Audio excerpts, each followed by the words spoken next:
I'm really excited. Today we've got a great tale called The Gate to Hades, and I've also released my book, Creepy Horror, which you can find at the link below on Amazon. Creepy Horror has 50 stories of fear and terror, all the stories you've heard here on the channel, completely updated, some with new endings even. And I've got some new horror stories in the book as well. So I'd appreciate if you click the link below, go check out the book, leave me a review on Amazon, let me know what you think. If you've got Kindle Unlimited, you could also read it for free. For those that are new to the channel, welcome. Thanks for coming by. And for those that have stuck around a while, thanks for hanging with me through this break. Now let's get to tonight's story, The Gate to Hades, read and written by Ren Bryant. The people of the small town of Hades, New Mexico, often thought about changing their name. It wasn't that they disliked the town's name. There was a rich history to it, going back to its days of being an autonomous region of Mexico. But like fucking Austria or hell, Michigan, it attracted the wrong kind of people. Social media types, stopping to take a photo of the sign marking the town limit.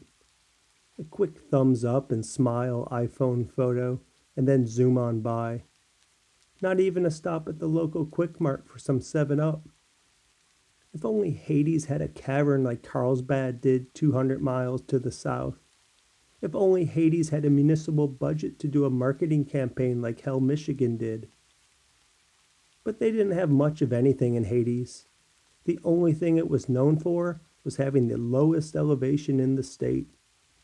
Most assumed that's where the name Hades came from. Sure, there were stories about something beneath the town, and an abandoned old mine didn't help quash those rumors.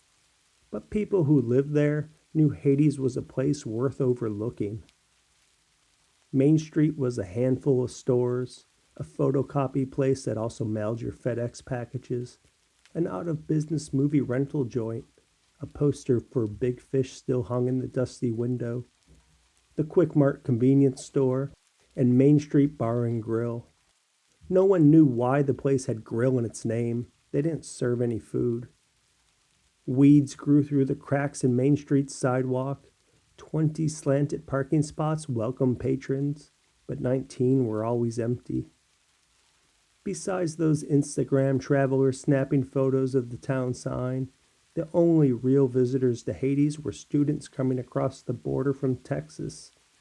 High schoolers from Amarillo, or sometimes college students from Lubbock.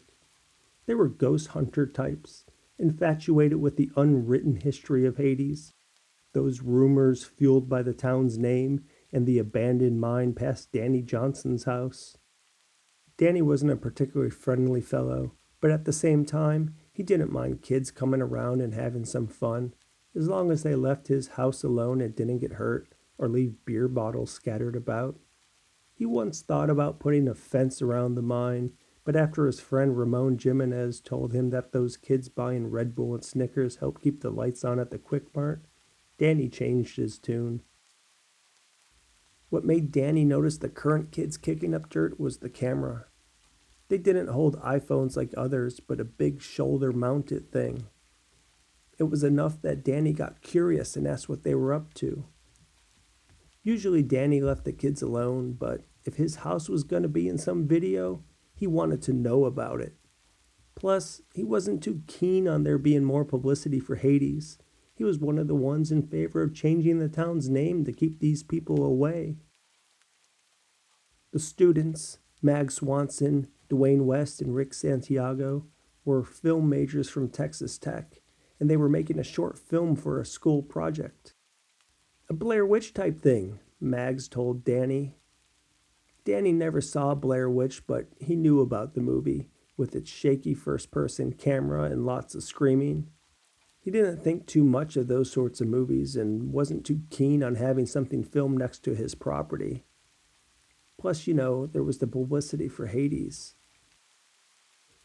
"We don't got no woods around these parts, only dusty dirt and flat land," Danny said, waving his arms around as if presenting the landscape. "Not sure how much you'll be able to film with that, but film isn't my thing, so what do I know?" "We can make it work, mister," Rick said. "Hey, would you mind if we filmed you? Maybe asked you some questions? You know, help us set the scene?" Danny scratched his head and chewed his lower lip. He had come to see what was up and tell them not to film his house, not be part of some movie. "I don't really got nothing to say," he told the students. "I mean, there ain't much to talk about. Not much going around in these parts. Sure, we've got that there mine, but it's just a sealed up relic. Abandoned since the late 1800s. Supposed to have been some prospectors from the Midwest looking for fluorite." The students smiled, nodded to each other, and looked towards the mine. There wasn't much to see, but they knew they could make it work. Mags was the leader of the group, a senior at Texas Tech, class of 2011. Dwayne and Rick were only juniors and didn't have the video experience Mags had. Sure, Dwayne knew his way around a camera and Rick had done enough drugs that ideas came to him left and right, but Mags had the street cred. Amongst all the film majors at Texas Tech, she was the only one who had been in an actual commercial. Back home in Dallas, her dad was a dentist. One of his patients was an ad man with the big Weissman agency out of New York. They were casting for a Chevy Silverado commercial and Mags got the part. It wasn't much. She had to sit in the back of the Silverado and eat ice cream, but an ad credit is an ad credit, and that's how she got the film bug. Mags had big plans in LA after she graduated.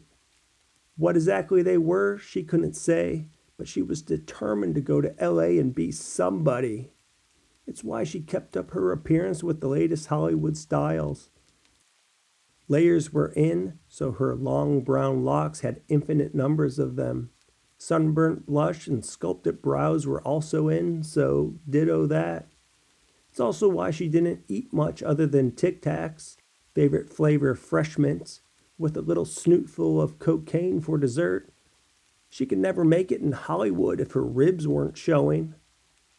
It was Mag's idea to come to Hades.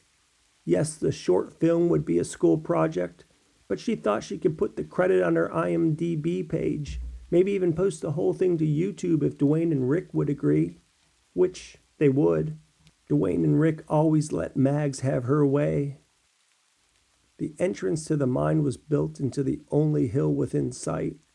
Weather-rotted railroad ties framed a concrete tomb. There were markings carved into the concrete, lines in writing that came to sharp 90-degree angles, the jagged lines of an unsteady knife work. The legend was that the illegible words were imbued with dark magic. Speak them, and the concrete crumbles.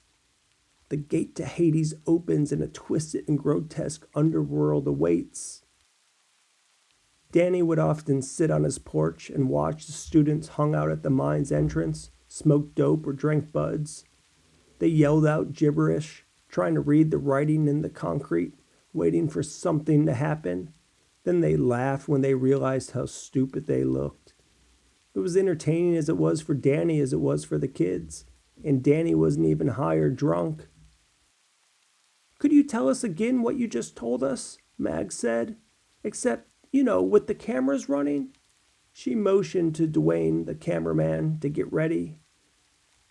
"This isn't going to be in the movies or anything, is it?" Danny said. "I mean, I don't want my house being in your film or nothing. I'm not exactly keen on having this place swarm with more kids. No offense." "None taken," Mags and Rick said in unison before they said jinx and let out a laugh. Mags and Rick both saw themselves as a director for the project. Occasionally there'd be some tug-of-war over ideas, but for this one, it'd been mostly smooth sailing. On some previous projects, Rick would try to pull creative rank, wanting their videos to get all existentialist, as if they were doing French film noir. But Mags would usually say, "Chevy Silverado," and that would put him in his place. Unlike Mags, Rick and Dwayne had no ambition after graduation. Part of it was they really didn't know, and part of it was they really didn't give it much thought since they still had another year in school.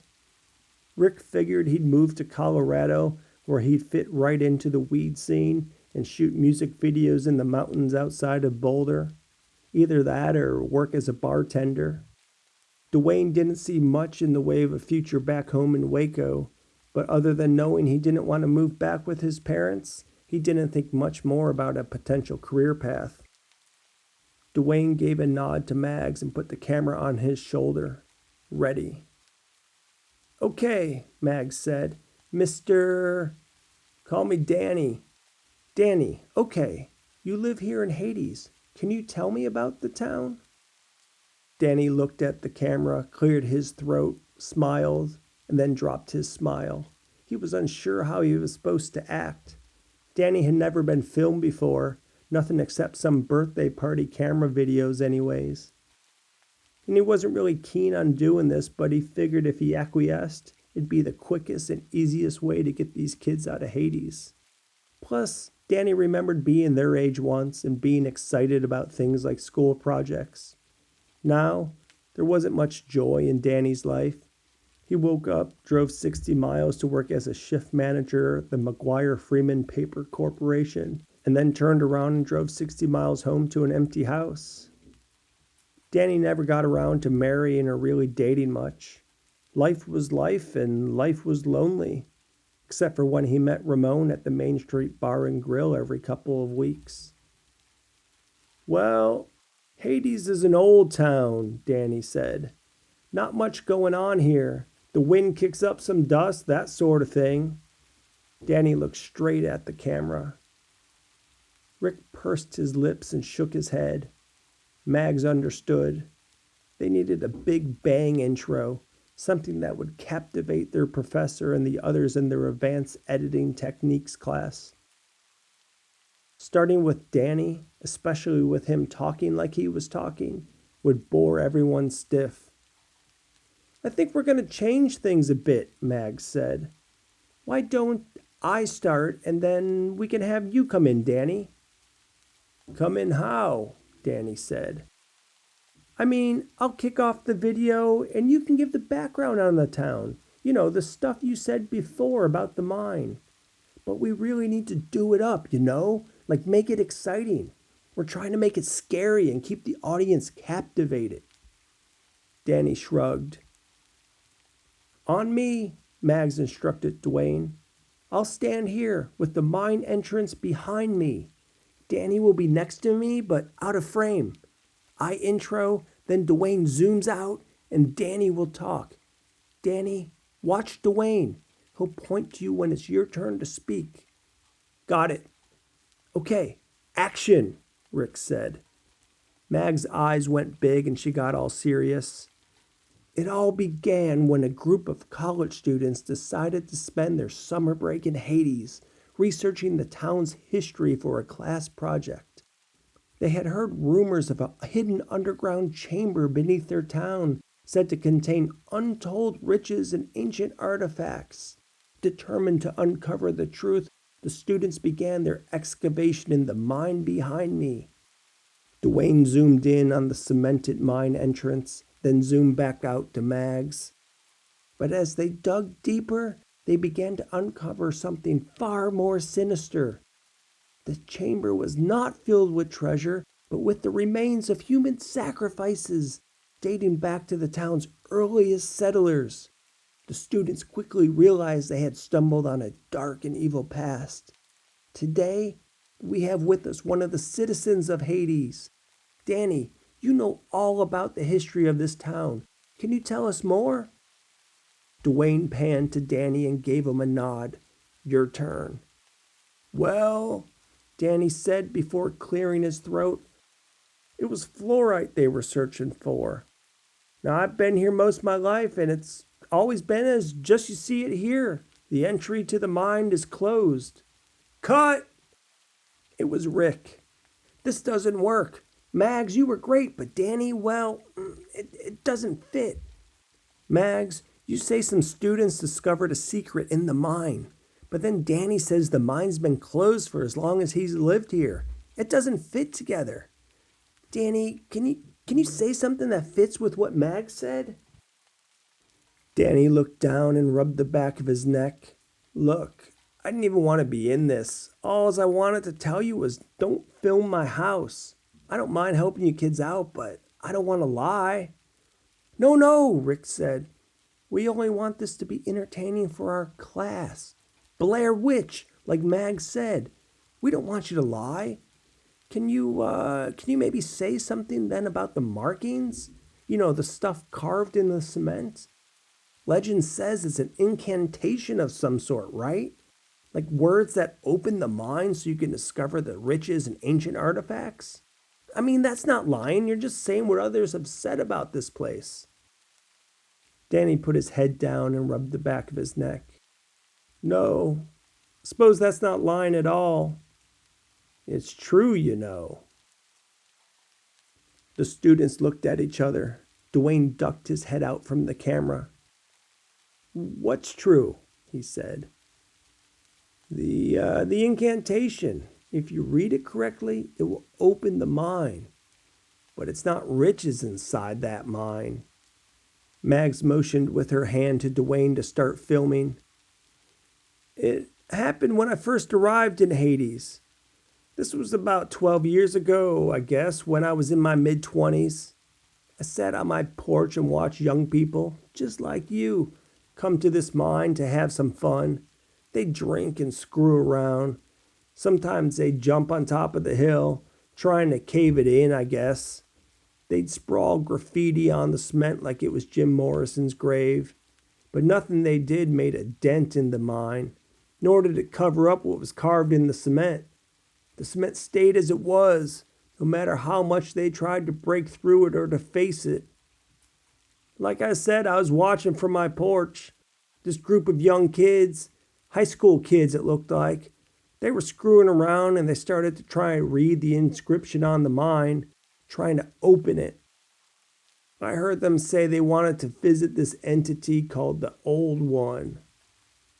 I don't know what they said, but apparently they said the right words because when I came back to my porch with a Budweiser in my hand, those kids were gone. Their car was still here though, so what happened to them? Rick elbowed Mags and whispered, I didn't hear about this stuff ever. Did you know? Mags shook her head. This content is gold, he added. It will be our best work yet. Danny continued, those kids were the latest in a long line of victims. Some say if you go into the mine, you can still see their dusty old bones and the remnants of others that have been buried for centuries. The Old One supposedly waits new sacrifices to enter the mine, to steal their flesh and wear it. Anyways, after those kids went missing, Hades changed a bit. The sheriff put up a keep out sign, but the only thing that did was give target practice to others who visit it. And some say on quiet nights, when the moon is full, you can still hear the screams of the Old One's sacrifices echoing through the chamber beneath Hades, a reminder that evil is under this town. And some say if you listen closely, you can hear the whispers of the Old One himself, promising to one day claim new sacrifices. Dwayne's mouth hung open. He looked at Mags, who gave him a nod. He could stop recording.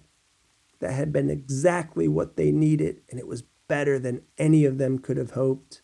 Hey, Danny, is that stuff true? Rick said. Did you really see those kids go missing? Danny smiled back. You kids get what you need? Can I go home now? The Texas Tech students looked again at each other and bobbed their heads. Yeah, I guess so, Mag said. Remember, don't film my house, Danny said as he walked back to his porch. Guys, this stuff was awesome, Dwayne said. He held his camera and rattled it like a prop. I think we got ourselves the start of something really good. Mags agreed. This changes everything, she said. We need to go off of what Danny said. Change our entire script. Rick said nothing. He looked off into the flat, dusty nothingness of Hades, scratching the stubble on his chin with his fingertips. Do you think it's true? Well, let's find out, Mags said, unsure if he actually wanted an answer. As the afternoon went on, the three took turns trying to decipher the writing carved into the concrete. Danny watched the action from his porch. Rick wasn't enthusiastic as the others about trying to speak the incantation. He thought they should pivot and turn their video into a Geraldo-type documentary rather than trying to do Blair Witch. So Rick left the group to go get Funyuns, Pepsi, and other goodies at the Quick Mart. When Rick came back to the mine, Mags and Dwayne were gone. Danny wasn't on his porch either. He shouted and ran around the hill that contained the mine. He stood atop it and screamed their names. He knocked on Danny's door but got no answer. Rick grabbed his iPhone to call the others, but in this rural area, there was no coverage. Rick felt the panic bubbling inside him. His hands began to shake, then his body. Did they? Thoughts of things buried for centuries raced through his mind. Things dark and creepy. Dusty bones and a descent to hell. No, he said aloud to himself. No, this has to be a joke. These guys are just goofing with me. Rick went again to Danny's house and knocked. He looked through Danny's windows as best he could. There was no answer. No one appeared inside. Figuring they would all show up sooner or later from wherever, Rick grabbed the Funyuns and a Pepsi and sat outside the concrete mine entrance and waited. He wished he had a joint with him, maybe a Xanny, something to calm his nerves. He had always been nervous as a kid, always bouncing his knee, flipping his socks on and off, fidgeting on the couch. Rick wondered if he had ADHD or some other condition he'd seen on TV commercials, but his parents never got him diagnosed. He's just an active boy, his mom used to tell his teachers when they complained about his inability to focus. As Rick got into high school, he began experimenting with drugs. He noticed things like weed and Adderall helped calm his mind. They also turned him into the quintessential carefree stoner, complete with tinted eyewear, Birkenstocks, and 2 stone-to-comb blonde hair. The drugs also unlocked his creativity, or so he thought anyways, and that's what made him want to study filmmaking. Bad thoughts crept in through the back of his mind. He couldn't help it. The others were nowhere to be found. They didn't have a car. He took that to the Quick Mart. So where could they have gone? The land was flat as a pancake. There was no one for miles, as far as Rick could see. Under his shirt, his heartbeat accelerated with his thoughts. There's nowhere else they could have gone except into the mine. They had to have deciphered the words and opened the world of the dead. Rick stared at the scratchy writing on the concrete entrance. It was more jagged and angular than carving in a tree. Time and touching had worn the writing down, making some parts faint and hard to see. There were also 4 lines in a row that almost looked like claw marks. Rick shook his head. There's no claw marks. There's nothing here but someone who carved the equivalent of I was here or JD loves KB. It's like markings on a tree. That's all it is. Rick ran his Funyun fingers across the engraving. No, it's more than that, he thought. Tree carvings don't make people go missing. He had to try to read the words. In the name... The first 3 words were easy, legible. Then they faded into mush. Of, or, on. Then something that started with the D-I-A. Then the words became clear again. Through the sour gate of Hades. Rick chuckled. He thought of Sour Patch Kids all over the ground, a whole town that had a permanent bitter face because its crops were all sour from the candy that littered the ground. Some words faded again, but then the whole thing ended with clarity. The key. Rick chugged the rest of the Pepsi. His bad thoughts were gone with the caffeine rush. This was now like solving a puzzle, a challenge. something to keep his brain entertained and distracted while he sat alone. He talked to himself and tried to put the words together. In the name. It has to be in the name of. The other options don't make any sense. In the name of what, though? Dia? Dia doesn't mean much. That could be anything, like a name. Someone's name? Maybe in the name of Diane? In the name of Diane through the sour ground of Hades. Rick laughed, thinking more about the sour candy. Diane made the ground sour? Suddenly, the neurons started firing, connections being made. It's not Diane. This was Mexican ground when this mine existed. Diablo. Yeah, that makes sense. The town is called Hades. Why not Diablo? It fits. In the name of Diablo through the sour ground of Hades. That has to be it. Rick threw the Funyuns in the air and tried to catch one with his mouth. It bounced off his nose. In the name of Diablo through the sour ground of Hades. Okay, what's next? The key? What key? Who's got the key? Danny's got the key? Dwayne's got the key? I am the key? The ground made a rumbling noise and Rick jumped to his feet.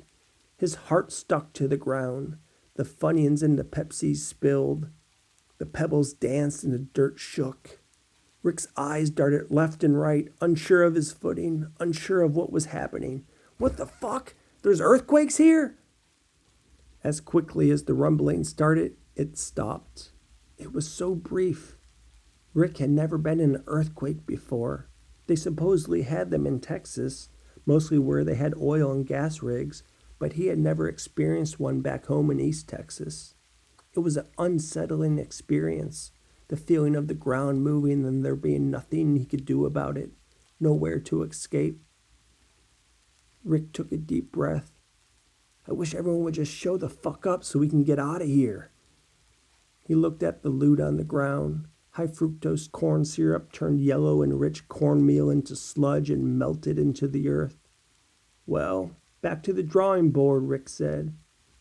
He looked at the scratched cement again and noticed the earthquake put a crack in the cement, a big crack running north to south.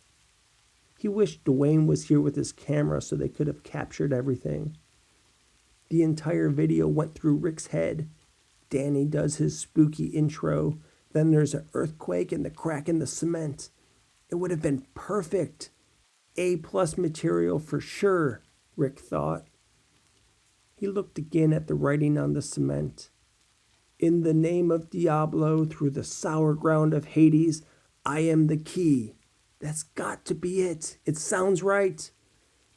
The rumbling came back, stronger this time, making Rick's whole body vibrate. His eyes were as big as the Texas moon as he watched the crack in the cement become many. Then the entire thing crumbled into pieces on the ground. A rush of cold, stale air swept past Rick, making his shaggy blonde locks fly back. It was as if the mine exhaled after decades of holding its breath. What in the holy fuck? Rick whispered as he stared at the black hole before him, the literal descent into Hades. Rick's legs were wobbly. He wasn't sure if the unsteadiness was from fear or if it was from an aftershock. He shuffled forward towards the rumble at the entrance of the mine. Hello? Mags? Dwayne? Anyone? His voice echoed off the rocky mine walls. Shit. Rick checked around the mine again. He walked to Danny's house and checked there, knocking, straining to look in every window he could. Not a soul was around. Rick took another deep breath. He didn't want to go into the darkness. He really didn't. But his friends were nowhere to be found. There was dark magic at work, some secret beneath Hades, New Mexico, and somehow Rick knew his friends were involved. Somehow they got past the concrete and entered this land of night. Mags? Dwayne? Hello? Still no answer from within the mine. Rick shuffled forward, moving at glacial speed. The darkness swallowed him. He kept one hand on the rough and cold stone wall, the other he held in front of him. Even after his eyes adjusted to no light, he couldn't see inches in front of him. A few more steps and the wall bent. The mind seemed to open. As Rick felt around, he noticed it split into different tunnels. He also felt a torch hanging on the wall.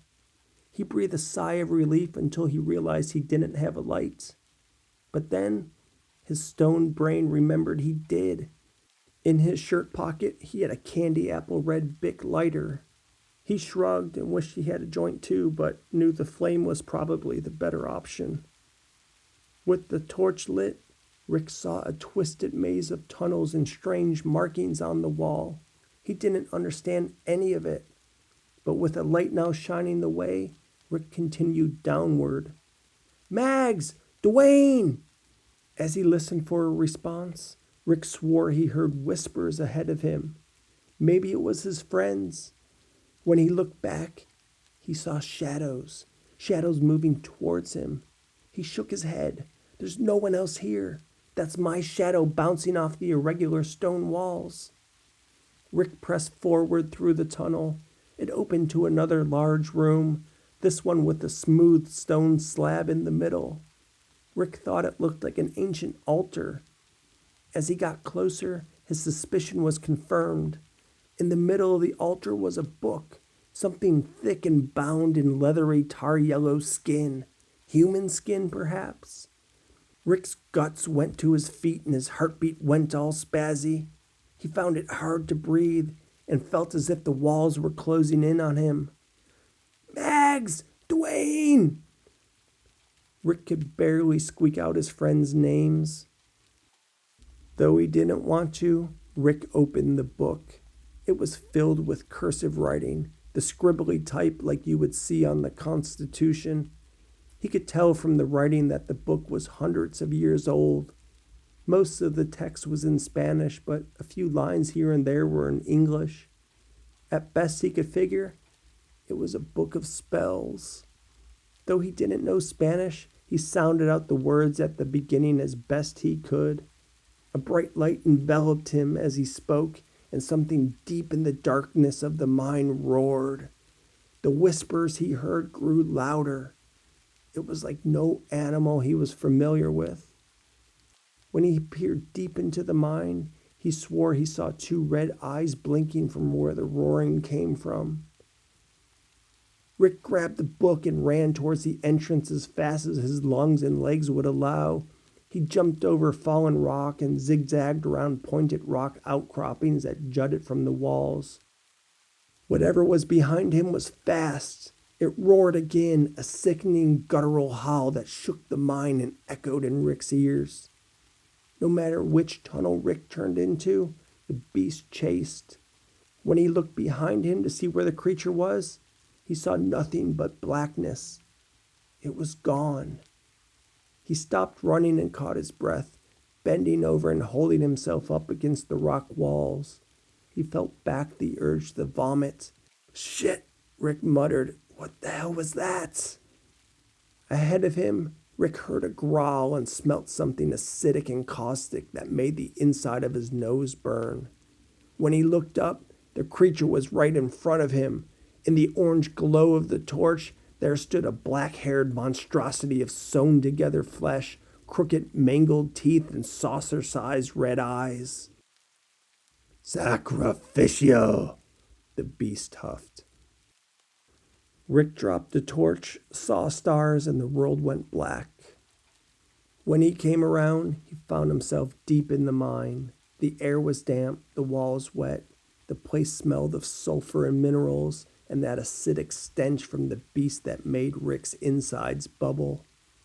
But he was alive and unharmed.